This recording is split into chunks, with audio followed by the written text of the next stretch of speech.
రాష్ట్రంలో phone tapping వ్యవహారంలో తీగ లాగితే పలువురు పోలీస్ ఉన్నతాధికారులు నేతల సిబ్బంది డొంక కదులుతోంది. మరోవైపు రాజకీయంగా ఈ అంశం హాట్ టాపిక్గా మారింది. ఫోన్ ట్యాపింగ్పై బీఆర్ఎస్, బీజేపీ, కాంగ్రెస్ నేతల మధ్య మాటల యుద్ధం నెలకొంది. మరిన్ని వివరాలు. పరికరాల కొనుగోలుకు సదరు ఎమ్మెల్సీ కూడా నిధులను సమకూర్చినట్లు దర్యాప్తు అధికారులు గుర్తించారు. ఈ నేపథ్యంలో దర్యాప్తు అధికారులు సదరు ఎమ్మెల్సీకి నోటీసులు ఇచ్చి విచారించేందుకు సన్నద్దమవుతున్నారు. ఈ వ్యవహారంలో ఒకవేళ హవాలా కోణం వెలుగులోకి వస్తే ఎన్ఫోర్స్మెంట్ డైరెక్టరేట్ కూడా రంగంలోకి దిగే అవకాశాలున్నాయి. ఇక ఫోన్ ట్యాపింగ్ కేసులో పంజాగుట్ట పోలీసులు దర్యాప్తు చేస్తున్న కొద్దీ కొత్త విషయాలు వెలుగులోకి వస్తున్నాయి. ఇప్పటికే అరెస్ట్ అయిన మాజీ డీఎస్పీ ప్రణీత్ రావు, అదనపు ఎస్పీలు భుజంగరావు, తిరుపతన్నలు ట్యాపింగ్లో కొందరు వ్యాపారులను బెదిరించినట్లు నిర్ధారించారు. ఫోన్ ట్యాపింగ్ వ్యవహారానికి నాటి ముఖ్యమంత్రిదే బాధ్యత అని బీజేపీ రాష్ట్ర అధ్యక్షుడు కేంద్ర మంత్రి కిషన్ రెడ్డి ఆరోపించారు. కొందరు మంత్రులు, ఉన్నతాధికారులు, రిటైర్డ్ అధికారులతో అప్పటి సీఎం ఈ వ్యవహారాన్ని దుర్మార్గంగా నడిపించారంటూ ఆయన మండిపడ్డారు. దీనిపై న్యాయ విచారణ జరిపితేనే నాటి సీఎం, డీజీపీ, ఉన్నతాధికారుల జోక్యం ఎంతనే విషయం బయటపడుతుందని వ్యాఖ్యానించారు.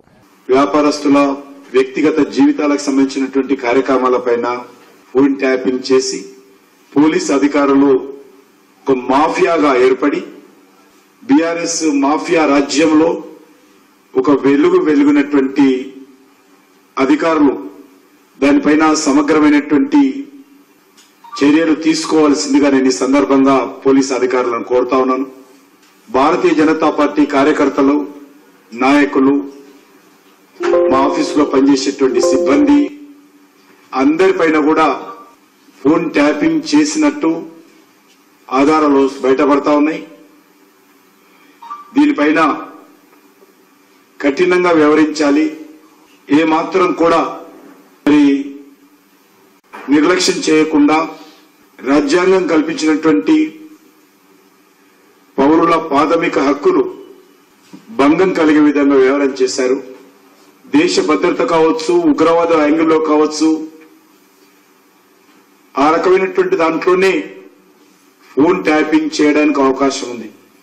మునుగోడు ఉప ఎన్నికలో బీజేపీ అభ్యర్థి రాజగోపాల్ రెడ్డి ఓటమికి ఫోన్ ట్యాపింగే కారణమని బీజేపీ మెదక్ పార్లమెంట్ అభ్యర్థి ఎం రఘునందన్ రావు ఆరోపించారు. ఈ వ్యవహారంలో మొదటి ముద్దాయిగా మాజీ ముఖ్యమంత్రి కేసీఆర్ను చేర్చాలని డిమాండ్ చేశారు. బీఆర్ఎస్ హయాంలో తమ పార్టీ నాయకుల ఫోన్లను, ఆఫీస్ సిబ్బంది ఫోన్లను ట్యాప్ చేసినట్లు ఆధారాలు లభిస్తున్నాయని మండిపడ్డారు.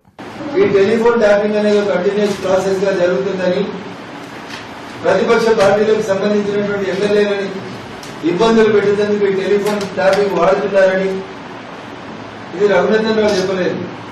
పోలీసులు అరెస్ట్ చేస్తే ప్రణీత్ రావు అనేటువంటి డీఎస్పీ దుబ్బాక ఉప ఎన్నికల సందర్భంగా, హుజురాబాద్ ఉప ఎన్నిక సందర్భంగా, మునుగోడు ఉప ఎన్నిక సందర్భంగా కూడా మేము టెలిఫోన్ ట్యాపింగ్ చేసినామని చెప్పి పోలీస్ అధికారులు అంగీకరించినారని వివిధ టీవీ ఛానళ్లలో, ప్రసార మాధ్యమాల్లో, ప్రింట్ ఎలక్ట్రానిక్ మీడియాలో వార్తలు వస్తా ఉన్నాయి.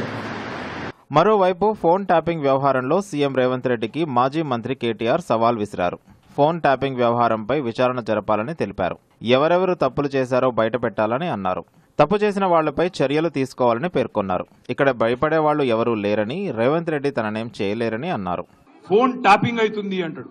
ఆడైతుందిరా భయ్, ఏమైతుంది బయట పెట్టంటే మనకు చెప్పాడు.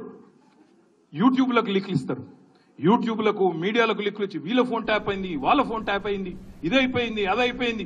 చెయ్యి, నీ చేతులు ఉంది కదా అధికారం, ఏం చేస్తావు వచ్చేయి అద్దంటారు. ఎవరన్నా ఏమన్నా తప్పు జరిగితే విచారణ చేయి, మేము అద్దంటలేం కదా.